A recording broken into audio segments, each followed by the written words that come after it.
Welcome to the Fundraising Elevator, where we're all headed up. This podcast is a production of Elevate, an online learning platform for fundraising event professionals. We're coming to you today from the studios of the AV department. Please welcome our hosts, Kristen Steele and Samantha Swaim. Hello, and welcome to the Fundraising Elevator. We're excited to be joined today by a very dear friend, Marc A. Pitman, talking to us a little bit about the world we're living in right now, about leadership in this time, and really specifically how to thrive in this time versus just getting through and surviving. So I feel like there's a lot of change going on, and we're excited to have Marc joining us on the show. Welcome to the Fundraising Elevator, Marc. Thanks. I'm really honored to be here. Thanks for asking me. Well, we're excited to have you here, but we want to make sure our friends know all about you. So, Kristen, let's do the official introduction. Great. Marc is the founder of Concord Leadership Group and has served as its CEO for 20 years. In that time, he's presented trainings and keynotes to over 25,000, coached more than 120 CEOs, C-suite executives, directors, and owners, and in the last 2 years has certified an additional 43 Quadrant 3 leadership coaches. His latest book, The Surprising Gift of Doubt, Use Uncertainty to Become the Exceptional Leader You Are Meant to Be. Marc speaks nationally and internationally on leadership, influence, storytelling, and fundraising, and is the voice behind The Fundraising Coach, one of the longest running blogs in the nonprofit sector. I am so grateful that Marc is here. I have known Marc for many years, and what I have always known to be true about Marc is that he has a lovely way of cutting through a lot of the noise to get at the heartbeat of people. Yeah. And this sector faces a lot, and he buoys people in this sector so well. And so when we were talking about how do we talk about leadership right now in this time of so much tumult, and who should be talking about, there was literally, I think, a nanosecond that happened. No doubt. It needs to be And we Marc. were very clear that it needs to be Marc. So Marc, I am super grateful you're here. Thank you so much for all you do for everybody in the sector. Thank you. I'm glad this is recorded because that's like wonderfully affirming when I'm having a down day, when a donor didn't come through for a client.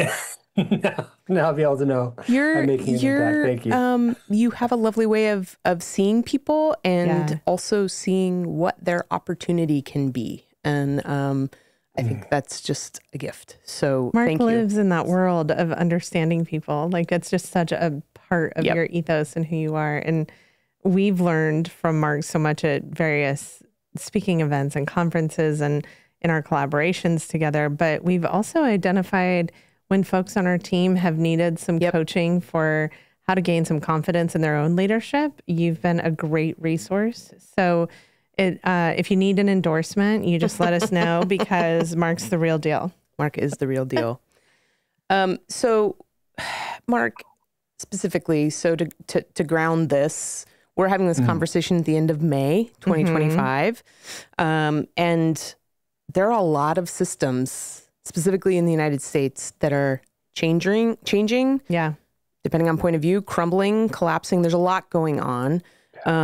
There's a lot going on specifically in the nonprofit sector, literally and figuratively. Yeah. And so I think to frame up the first part of this conversation, you have done a lot of work and research to understand how the nonprofit sector came to be. How we got here. What its legacy, what its origin, those pieces. And a lot of folks have no idea. So I am wondering if you can start us off today by talking about nonprofits as a historical system. Let me. I can't wait.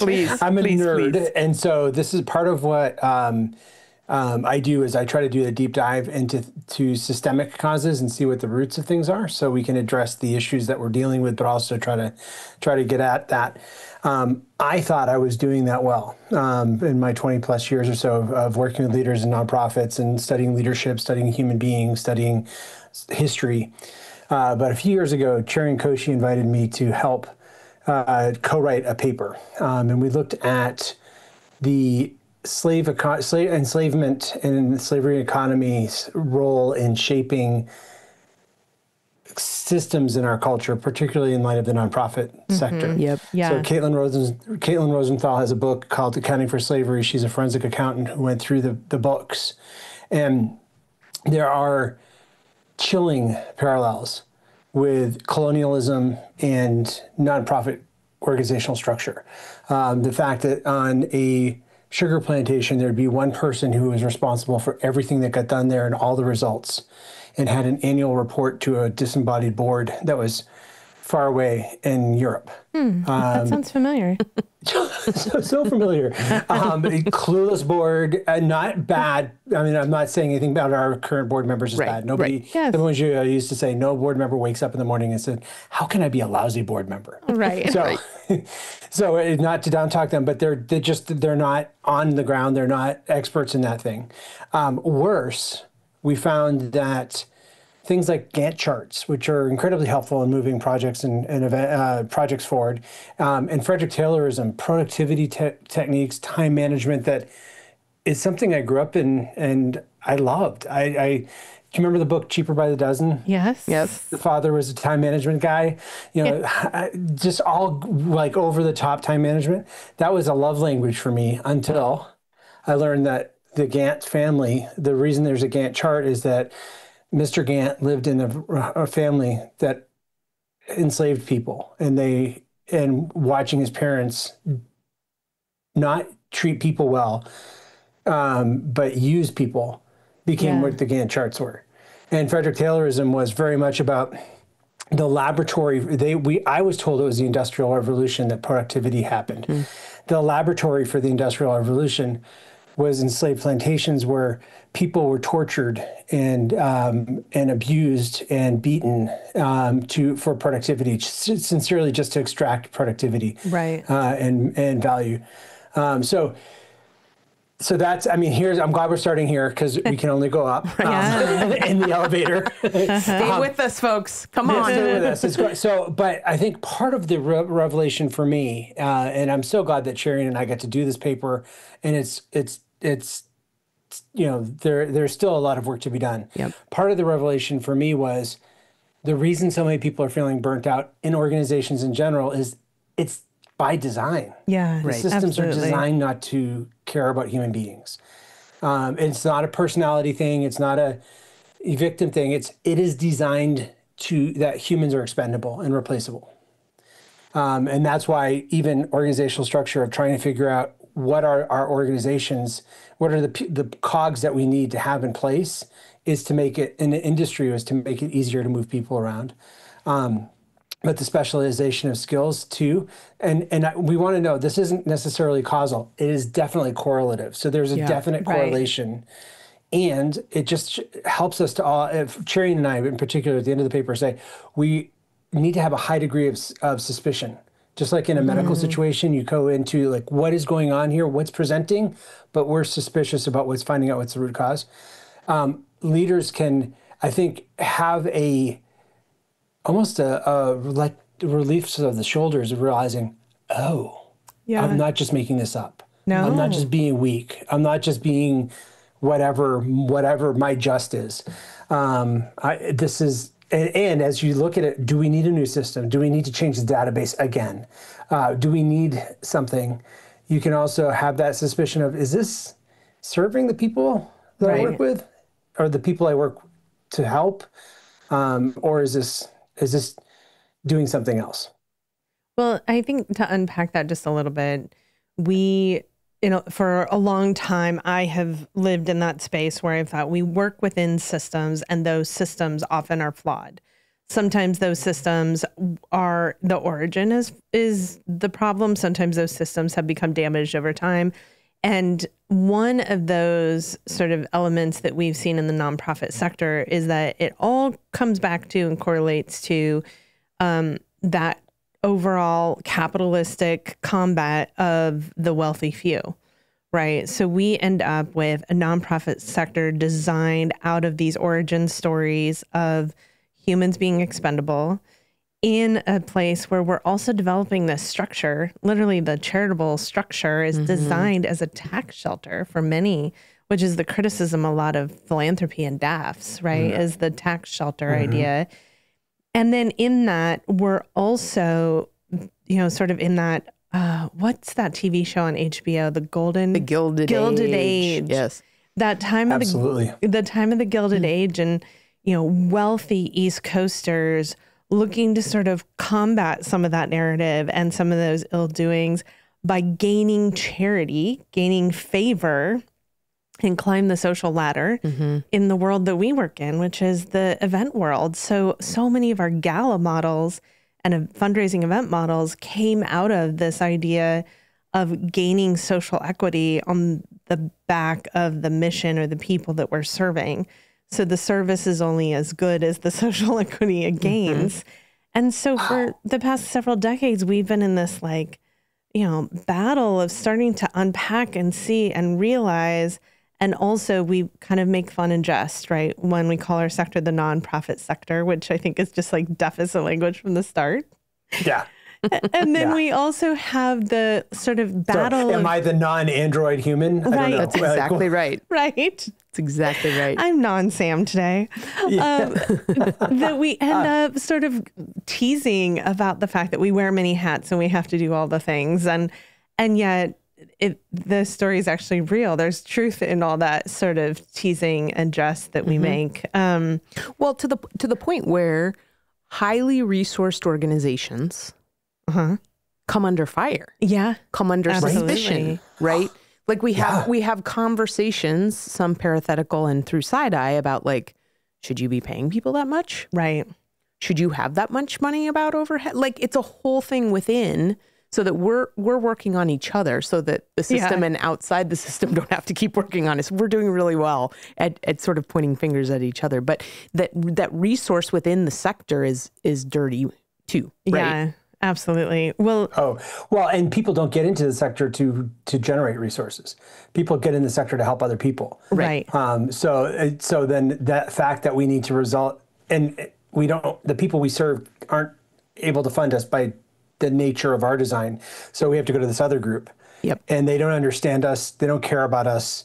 They have their own desires and motives. They speak their own dialect. And it feels, for many stressed out people, it feels morally reprehensible that they have to communicate to these donors. Yeah. Which I've seen in businesses too. There are so many independent business providers. There's so many people that are, it's the analogy I have is it's like putting up a retail store and then being just offended that nobody walks through. What do you mean I have to communicate to you? What do you mean I have to send out advertisements and talk about myself? I just want to be a store owner. So there's this weird bridge of, yes, there is moral injustice and so systemic inequity in this. And there's communication. We need to learn to communicate to the people we're trying to communicate to. So I think the hard thing too is that the system is by design flawed and awful. And there are incredibly wonderful people working in the system, doing incredibly good things. And so the pointing fingers for me, part of it is also that philanthropy is suspect, and for millennia, human beings have been helping each other. We are wired neurologically to help each other, and it's a joyful process to do that. Right. And so we get to be the facilitators of that joy.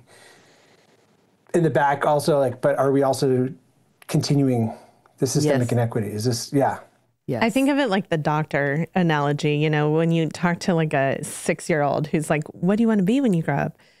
The 6-year-old that claims, I want to be a doctor, I want to be a nurse, claim that because they want to help people. Like they envision healing people and health. And I think so many of our nonprofit friends come into the sector for that, right? Like I want to solve homelessness in my community. I want to feed people. I want to educate people. I want to bring art into the world. But then at the same time are working within a system, right? Like there is always that good. And so I'm kind of excited about this time for that piece of the puzzle. I think it is hard. I'm horrified that people have to go through this right now, especially because I think so many of our nonprofits just like barely survived the pandemic times, that I think now trying to figure out like, here we go, pivoting again. But also I'm excited for the fact that the good in the in the sector is what we can build off of, even though I think the system that we've operated in for a long time has some challenges we need to think about. Yeah. Talk to me a little bit about extractive practices. When we were sort of in pre-conversation for today's discussion, you mentioned sort of the element of extractive practices really being a detriment in the sector. Can you talk a little bit about that? Well, and this is where Voulet, pointing me to Edgar Villanueva's book, and some of the discussion that community-centered fundraising has helped bring into the conversation has been led me to realize that the colonial systems that I am used to as a straight white male in the Western culture are extractive. We go to a place to extract them. We go to a planet to extract resources. And so there's just so many different ways that happens in nonprofit structure, nonprofit speak. It could be that we're going to the donor to have a walletectomy. That's what a physician told me. A walletectomy? Yeah. He's like, they don't have wallets when they come in with me. So how am I going to ask my grateful patient for money? And we forget that they're human beings. And so we're just looking to strip mine them for our benefit as a nonprofit. It could also be that we are doing that to the people we serve by having these really sad stories that demoralize the people that we serve and don't honor their humanity and honor their strength and grit and resilience. And then the third area is our staff. You were talking about this. Yeah. We are built in a system that is designed to starve us. And the minute we start getting well-resourced or we start becoming suspect, that, how come you're taking care of your staff? Right. How come you're able to pay all the medical? You should just be here because of the mission. That's what it should be, says the person who's in venture capital or the person who's making lots of money on the board. Right. So, I mean, it's extractive in all these conflicting ways, it feels like. Yeah. And, I think all of those pieces sort of reinforce, you build the system and then operating in a broken system. Well, operating in a broken system, but the system is also built to continue to perpetuate itself, right? Yeah. So it is all of those pieces working in concert with each other that amplifies the extraction. So you can't, it's not like you get away from it. It's not like, I just have this one donor. Yeah. Yes, you probably also have one donor, but it's a narrative that you're constantly swimming in. Mm-hmm. And I think I don't know if I'm co-opting it by saying, and human beings are incredibly generous. Yeah. Mm-hmm. They have been for millennia. We are remarkably helpful when we're communicated to clearly. We want to do good, largely want to do good. That whole thin veil myth about what's the story with the kids on an island taking over? Lord of the Flies. Yeah, Lord of the Flies. Thank you. Classic literature. That doesn't prove out in history. When crisis hits, people get together and help each other.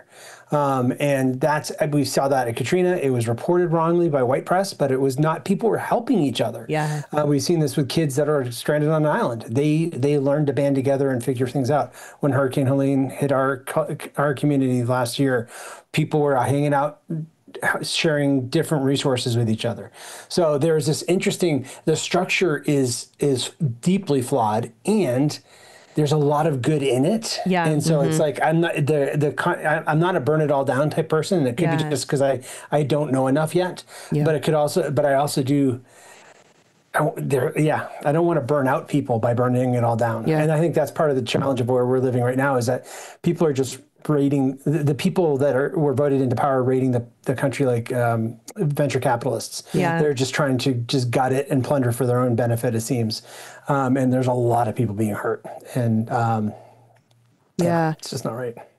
My wonder is that built-in generosity, that built-in striving, like that connection, right? Based on connection, being in community, being in families or communities or, you know, kind of those concentric circles as they go out. I have a wonder about that generosity has been the superpower as to how this sector has made it this far.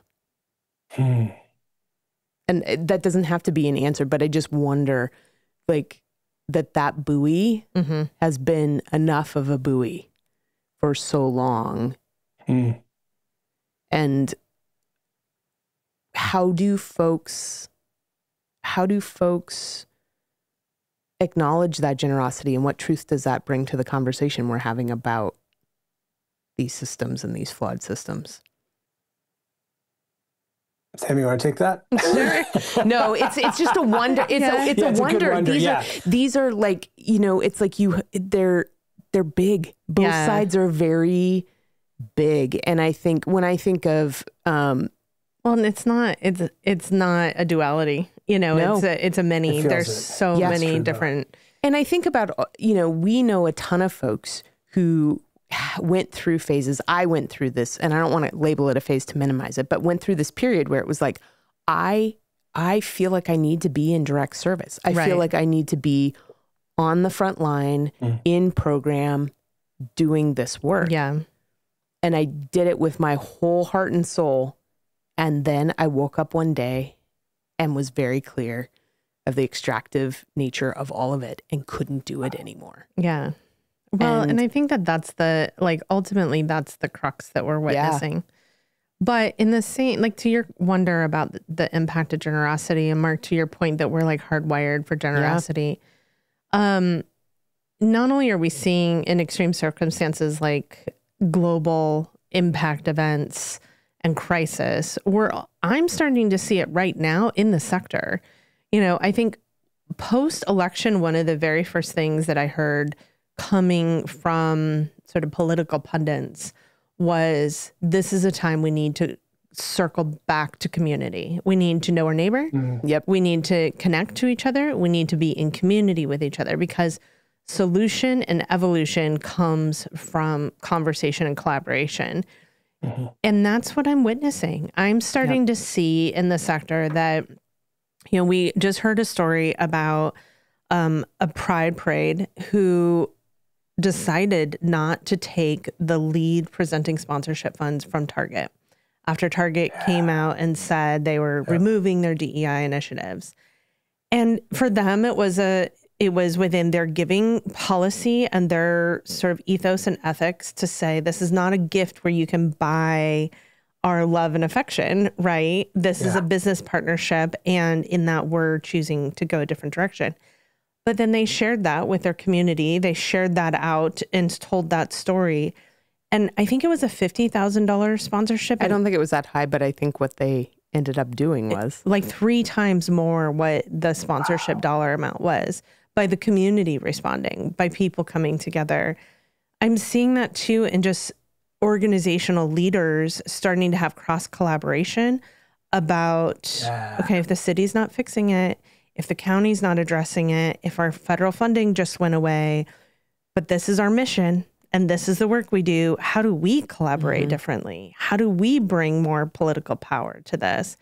And starting to have conversations too about the importance of having a voice at the table and making sure that they're, you know, as a nonprofit sector, looking at their assets to make sure that there is land and property within the portfolio of a nonprofit, or multiple nonprofits, so that they can all have a voice at the table in discussions about county funding or city funding. Right. So I'm definitely seeing evolution. I'm seeing a change in the conversation. I mean, younger generations of folks that are coming in with community-centric fundraising as like kind of now a base conversation point. And that's changing the narrative. And the storytelling piece, do you know Deanna? We interviewed Deanna Heinrich for the Elevate conference, and she was on our podcast and shared the EquiStory framework. And that idea that we can share our stories in an ethical way that lifts people,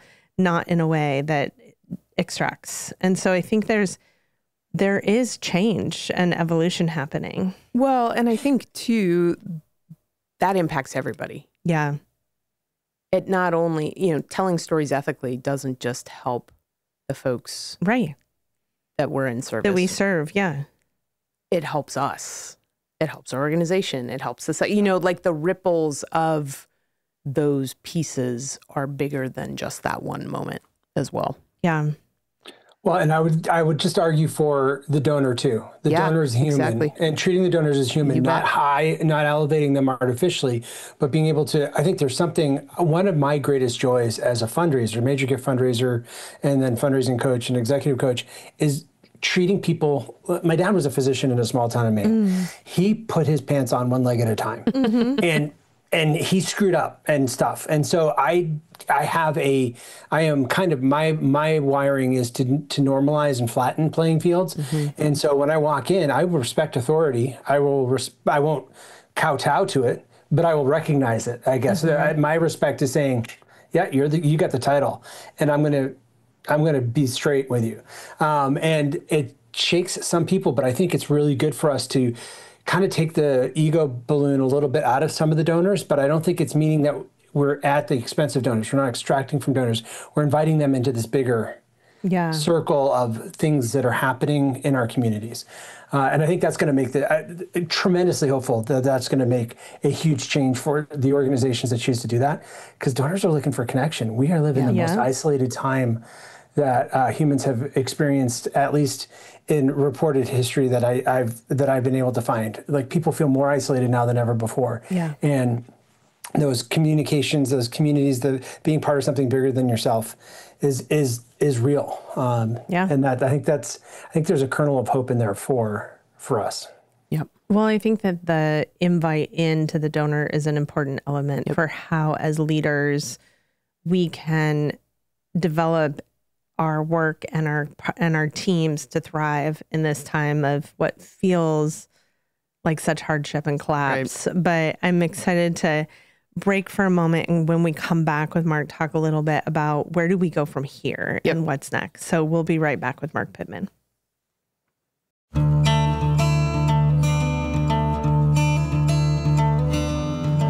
Ready to take your fundraising to the next level? Need to get unstuck in your event planning? Now's your chance to connect directly with the experts behind the Fundraising Elevator. Book a one-on-one consulting session with Sam for strategic planning and fundraising strategy, with Kristen for your program and storytelling, or Mary for your registration and data tools. They're here to provide you personalized answers to all your event questions. Don't wait. Raise more at your next fundraising event. Book your session today at elevatenonprofit.com. You can also find the link in the show notes.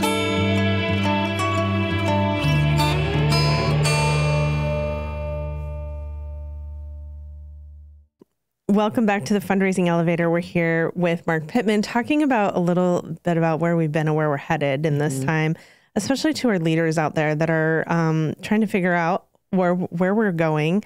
I want to call out, for those who are watching on the video, they may see over your shoulder a book titled Gift of Doubt. For those who don't know or miss in the introduction, Marc is an author, and I feel like your publication is probably a really good place to start talking about where do we go from here, because I think we are in this time of doubt right now. And in your text, I have found for myself reassurance around that conversation that we hear so much of these days of imposter syndrome, and where we kind of can use that as a super strength. Can you talk a little bit just about your book and where you feel like, the nonprofit sector has an opportunity to go from here in this work when we have all these doubts that we're working with? Awesome. I don't know if you guys remember Denise Jacobs saying that imposters don't get imposter syndrome. It's only people that are not imposters that feel like I've never heard that. Yeah, she spoke at the Nonprofit Storytelling Conference a few years back, and that was, I really like her. I love that. And so it becomes a tell whenever I feel like I'm faking it or I'm an imposter. Oh, that means I'm probably not. So I don't know about the sector because there's so many problems, and I feel like I'm not. I do know about leaders and individuals and organizations, and I think part of the structure for the surprising gift of doubt is this 4-quadrant strategy where they have confidence axis and then an input axis. The inputs being either external or internal. And most of us, we don't have a map for leadership. We don't know what leadership is. So we just start out copying people in quadrant 1. We're at the highest confidence we're going to have, which doesn't mean a lot. We may not be confident, but at least somebody else saw something in us. But then others are like, yes, somebody finally saw that I'm a leader. So we start doing what other people do. And that doesn't work, because we're not other people. So that dwindles down, and our confidence goes down to what I call quadrant 2, where we just kind of lurch from fix to fix. And the big question in quadrant 2 is, what's wrong with us? Why can't we get this? Why do we not get this right? Why can't I get my schedule right? Why can't I get my communications with my staff right? Why is my retention with staff or with donors or whatever so bad? Most people live their entire career there, lurching from fix to fix, and having accolades and having people shower, hey, you have a lot of confidence in them, but the whole time they're just kind of running scared that someone's going to peek behind the curtain and realize we're just making this up. Yep. I remember when I was about, in my mid-40s, my kids hadn't yet been into college, and I called my dad up. Dad? No, I didn't even say Dad. He just picked up the phone. I said, were you making it up as you went along the whole time? And that's what he did too. He started laughing, because at that point I knew my dad had it figured out. Businesses were working. We were going, my sister and I were going to college. We knew that was fine. And I didn't know how I was going to pay for any of my kids' college, let alone 3 of them. So it was just this really interesting, and he laughed. He said, yeah, I'd never been a parent of a teenager before. Right. A 13-year-old and then a 14-year-old and a 15-year-old. So the good news is we're all making it up. So if you feel like you're making it up as you go along, the good news is that, and that's just looking at externals. We're looking at other people, and we're looking at other systems. I think the surprising gift of doubt is that we can take that question from why am I getting it so wrong? Why am I lacking? To be, what if I'm exactly what's needed for the position? Mm-hmm. Mm-hmm. And for our team, what if we're the voice that's needed in this sector? What if we have something to offer because we're seeing it from a different perspective? Not throwing out the externals. The externals are incredibly important. There's good research. There's great certifications. There's a lot of good podcasts, I would say. There's a lot of good things that you can learn from. And there's an invitation to maybe we look at the internal stuff that we pay attention and honor the other influences that we have, our gut, our heart, that we don't just try to fill our head and just what other people say. And then as people get in I call that quadrant 3, and quadrant 3 is such an exciting place because you start having language for the incredibly personal things, but it sounds not just I'm just different or just I can't stand it. It's this a more objective language that allows you to be able to explain what you do and why you're different and how you see things differently, and helps your team process the information differently. Okay, this is coming in. Let's sift this through our filter. Does this match up to the perspective we have, or the way that we hold the things we hold dear? And as you do that, you go back up into the higher part of confidence, and that's quadrant 4, which is a more focused leader. Not focused because it's nirvana, but it's because it's all you know where to go. Mm-hmm. And no offense to Nirvana, but it's just we're still going to have problems. There's still issues. And I think that for individuals and for teams, the book was written for individuals, but it works for teams too, to allow things consistently don't seem to measure up. Why? Is it because we're individually, am I more introverted and reserved, or am I more active and extroverted? We will have different communication patterns and different things in different places, I can't do that because I am this number or this letter, but more of I need to flex here. For me, it was values. When I did my core values thing in my early 20s, it was amazing that independence was one of my core values. And I realized, that's why I don't like working on teams. Much of nonprofit work is working on teams. Working with donors is working on teams. Committees of fundraising, committees for events. So it was, I need to choose to kind of diminish that core value of independence and find a different value that's in my core value set. I need to know that I need to get that independence values, that itch scratched somewhere else. It's not going to be right here. It would be detrimental for me to be doing that, inflicting that on this nice group of volunteers. And so that, having that knowledge of yourself, and trying to just take baby steps of testing it out just to see, is there veracity here? Is there truth to this? Is tremendously joy-filling, and it really helps the team know that they're part of something big. Because one of the things that's happening right now that is really helpful for me, I think, or really helpful for organizations, is that I was raised by boomers and silent gen, so I knew that your emotions don't count. They're especially at work. Just leave them away and just do the work until it gets done.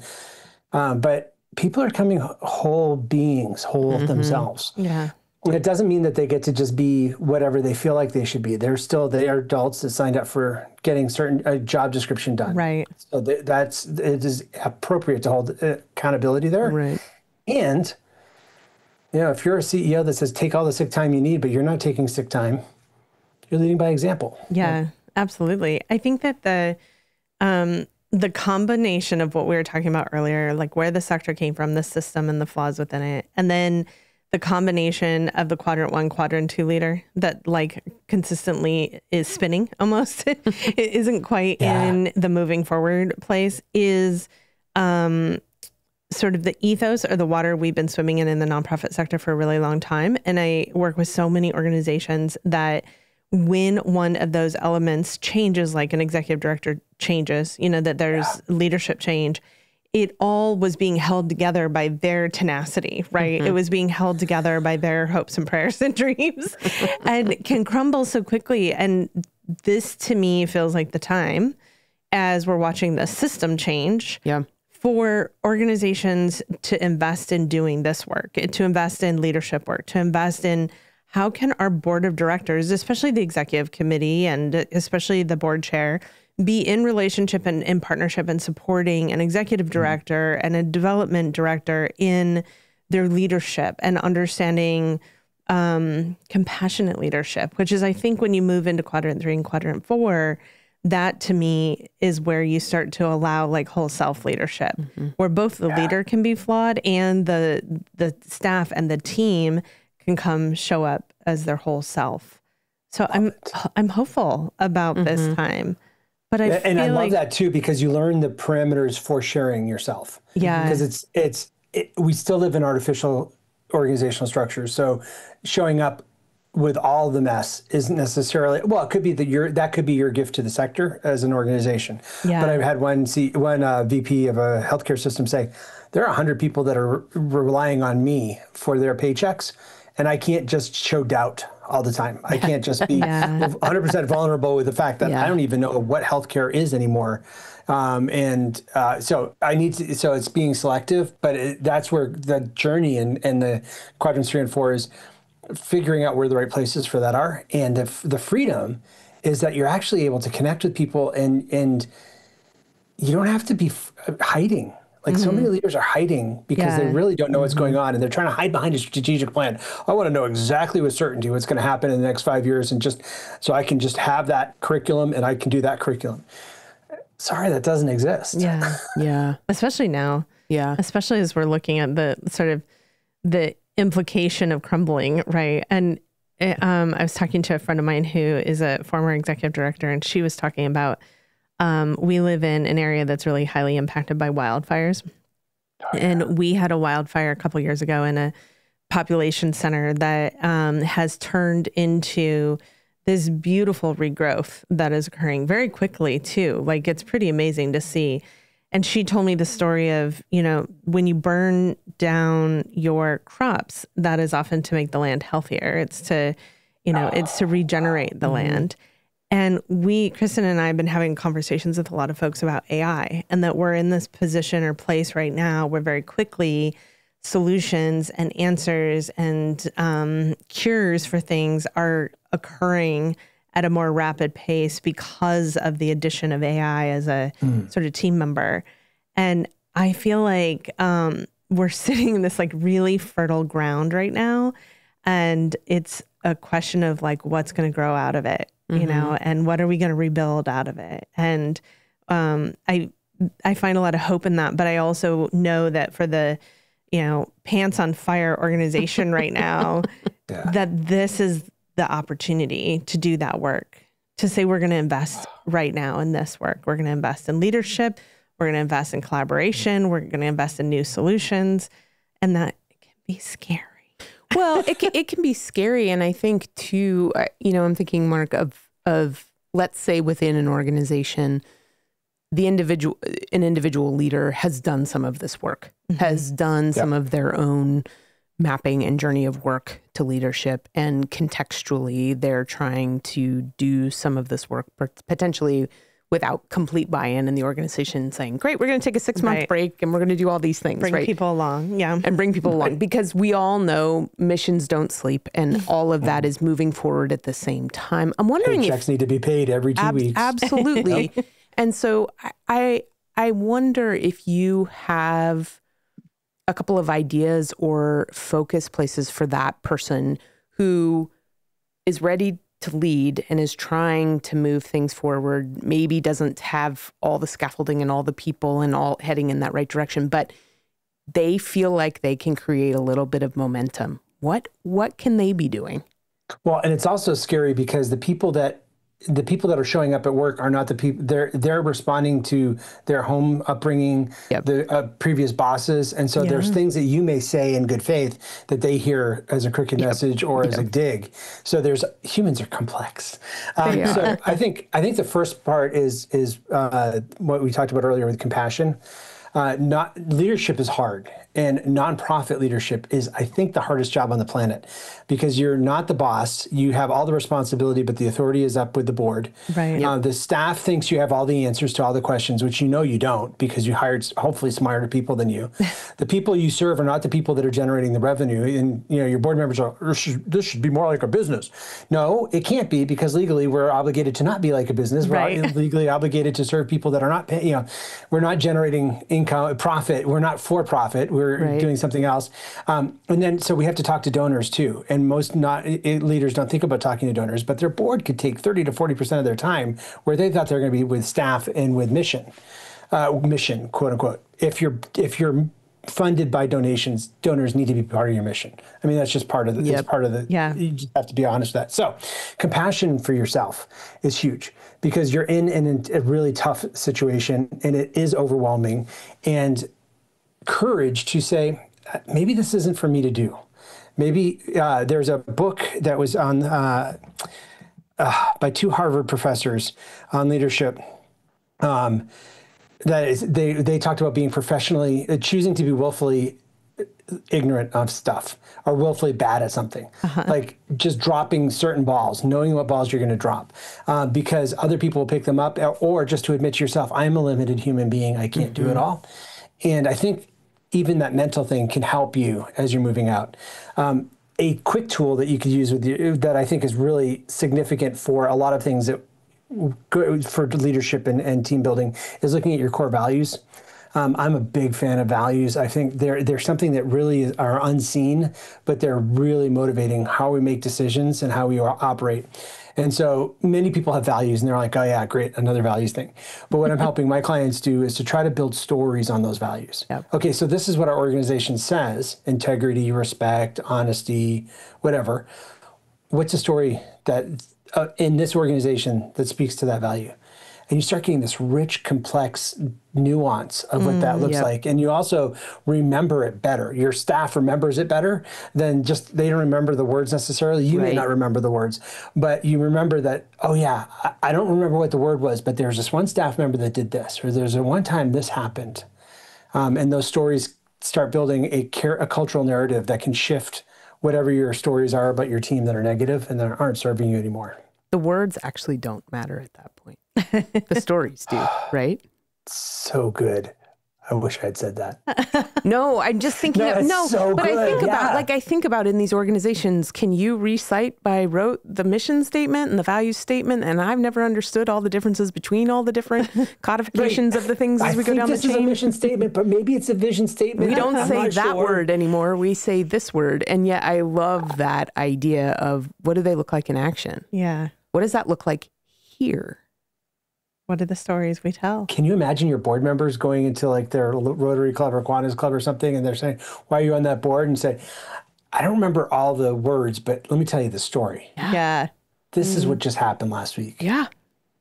Yeah. I'm assuming you are familiar with the Golden Circle of Why. the Simon Sinek theory?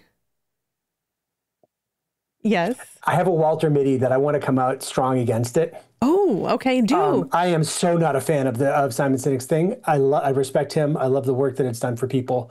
But yes, so I have a chip on my shoulder, and I'd love to now, knowing that, full disclosure. Okay. Full disclosure. So the book he wrote with it, Start With Why, is a book that we had an organization, a school, take and adopt as a book club book for their development staff. They read it as a book. They had conversations about this, what's our why, and the stories that we're telling. And they fundamentally changed, coming back to the stories that we tell, they fundamentally changed how they ran every conversation and meeting. So whether it was a board meeting, a staff meeting, a development committee meeting, they always asked if anyone around the table had a story to share about the impact of the work that week. And popcorn would happen where stories would bubble to the surface. And sometimes they were light, like, oh, I had a student that was struggling in this class and now they're getting a, A, or I had a student that's been trying so hard and they finally got it. And other times it was these longer stories of a tradition of multiple families of generations that had gone to the school. But in that, the development team now had a culture of story sharing, and they'd had an entire library of resources that anytime they were talking to a donor, and a donor would say, we are a supporter of this work because my parents went to this school and I went to this school. And they're like, I want to tell you about a family that I was just hearing about in another story or at another meeting. And they have this deep, rich library of stories. They increased their fundraising by 300% in 1 year. Whoa. 300%. And they are so proud of that number because the only shift that they made was story sharing. And okay, so I stand corrected, and I'm really glad to have that because I was standing corrected before the donor results, just for the record, before I heard about those.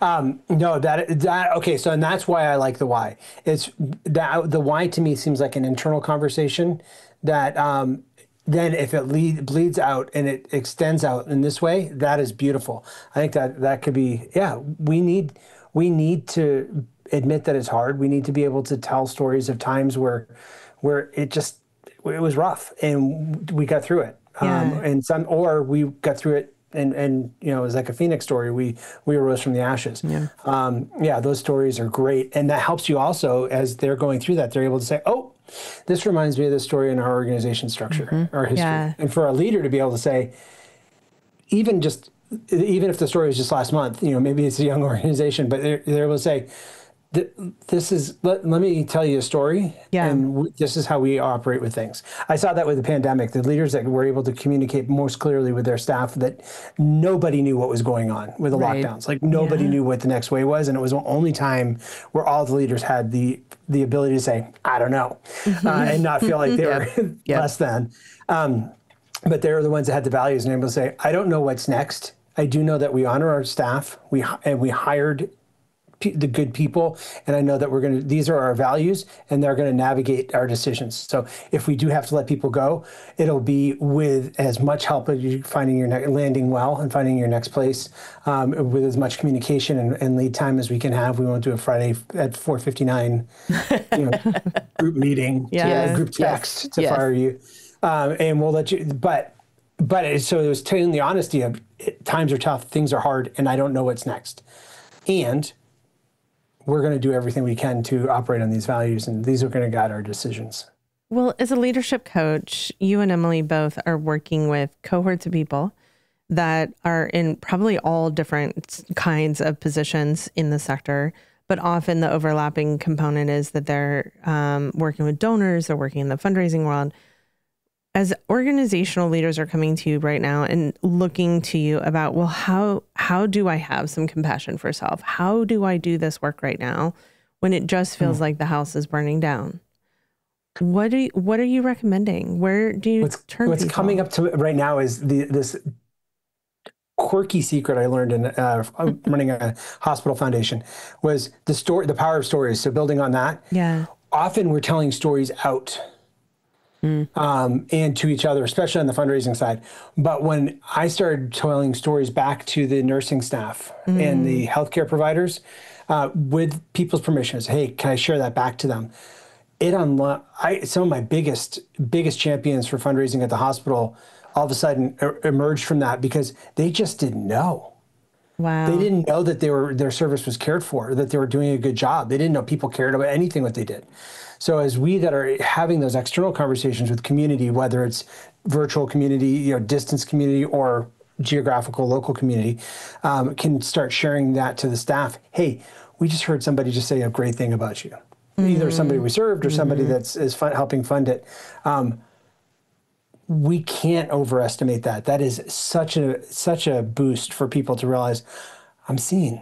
My work matters. I know it intellectually, but it matters. Totally. I feel like that's at the core of motivation, of like that personal inspiration to show up and do the hard things. Oftentimes is that sense of, does the work I do matter? Well, and I think too, just to be super clear about the format of storytelling as a way to share this information, neurologically, you're allowing people to emotionally connect across these artificial divides within organizations. Like, how many times we got to talk about the split between development and program staff? Right. And yet when you have these story shares across that gulf, all of a sudden we're in empathetic space together, maybe against our will, because that's the function of story on the brain, right? That's a really good point. All of a sudden, I'm like, oh man, Jerry in development is not the a-hole I thought. Or and when he asks for stories, he's not trying to get me to do his work for him. Yes, he really wants to know.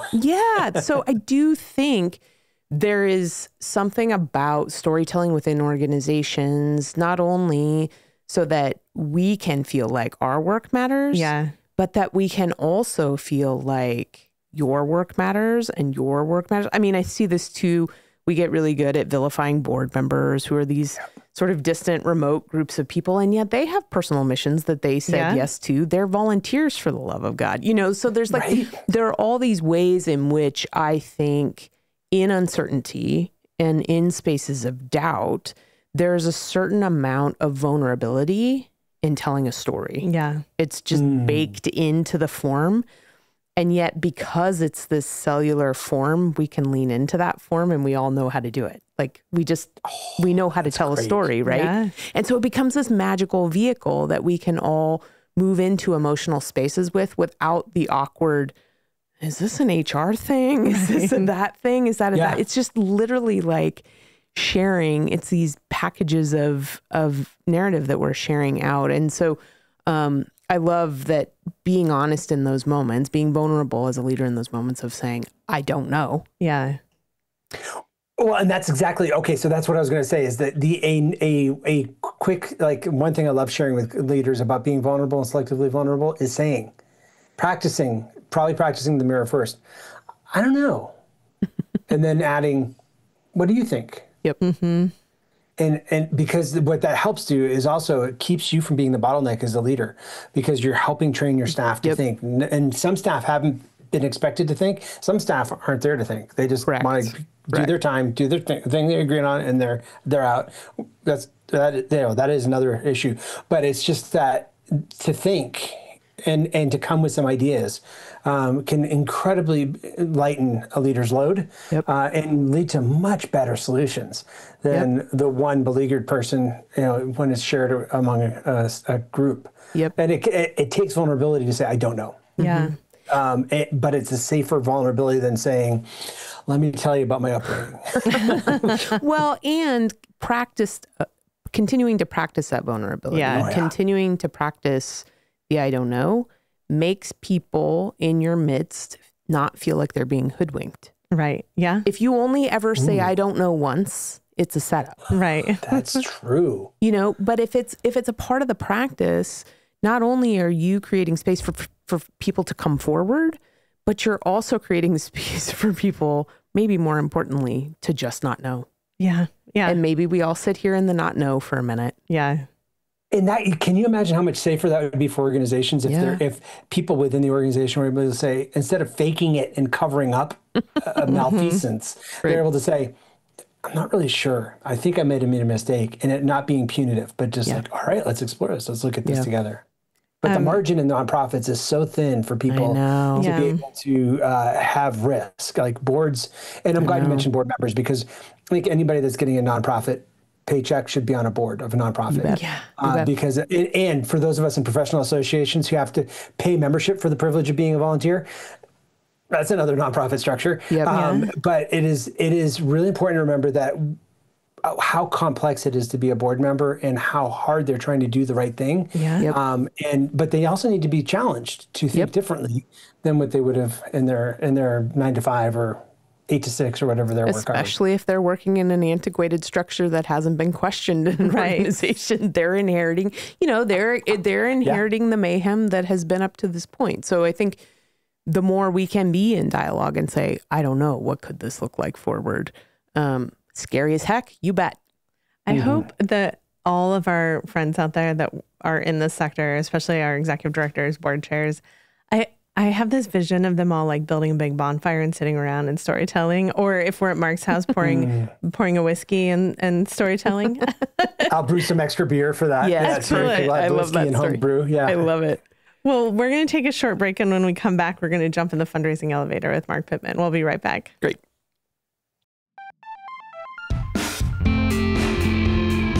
Event planners are discovering Avenue, the Pacific Northwest's new AV-forward event venue, intentionally designed with nonprofit fundraising events in mind. From the 93-foot video production wall to the highest quality sound and lighting, premier AV features are included in every venue rental. You'll find the space and audiovisual enhancements to create your unique and memorable event. Visit avenueportland.com to schedule your personal tour.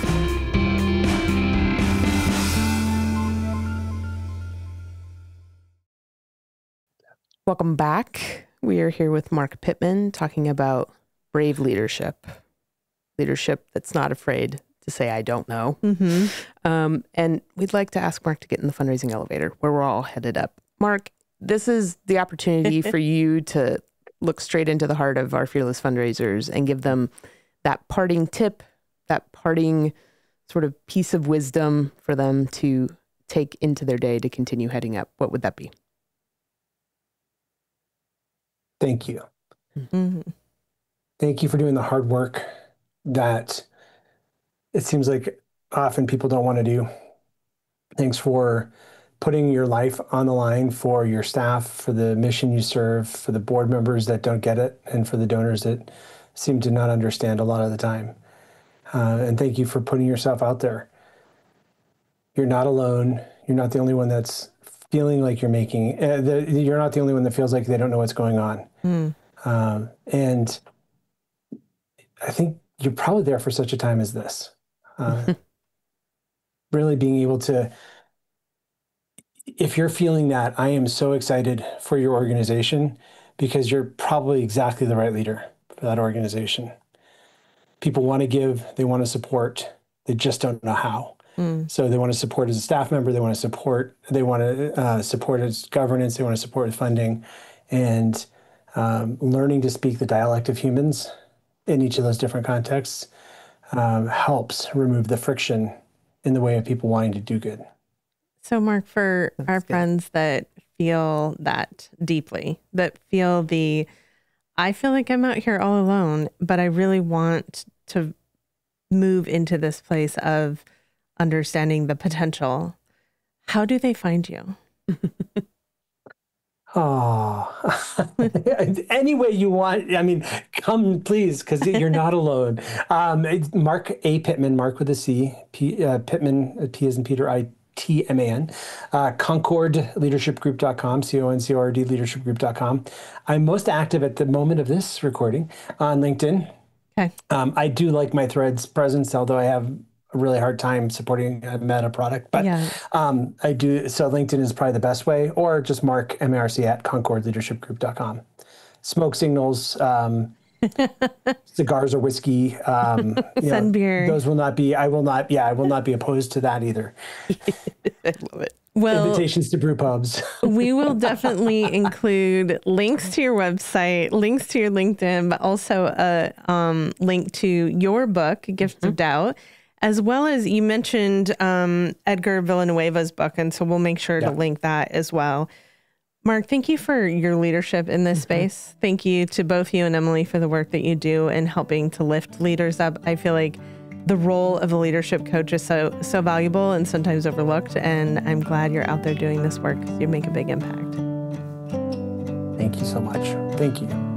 Thank you for joining us, and have a great day, everyone. The Fundraising Elevator is produced in partnership with Swaim Strategies at the studios of the AV department. The program is produced and directed by Steve Osborne, with audio engineering and original music by Dwayne Anderson, Heidi Christensen, and Adam Breeden. Video production by Shannon Doran. Graphic design by Pendulum Creative Group. Marketing by Lisa Aragon. Support from Mary Elizabeth, Todd Campbell, John Lyles, and Andy Dowsett. And voiceover by Josh Boykin.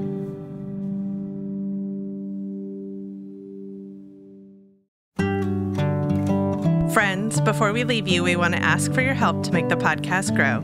If you enjoyed what you heard today, please like, follow, subscribe to the Fundraising Elevator. And if you're getting a lot out of the show, please share it with a friend and leave a review. These things help make sure that the podcast continues heading up. Thank you so much for tuning in.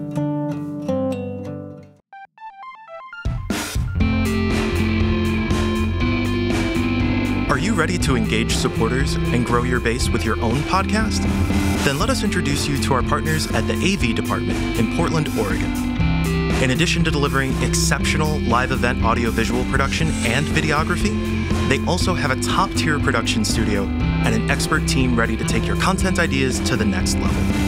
Contact the AV department to schedule a consultation and start bringing your podcast vision to life.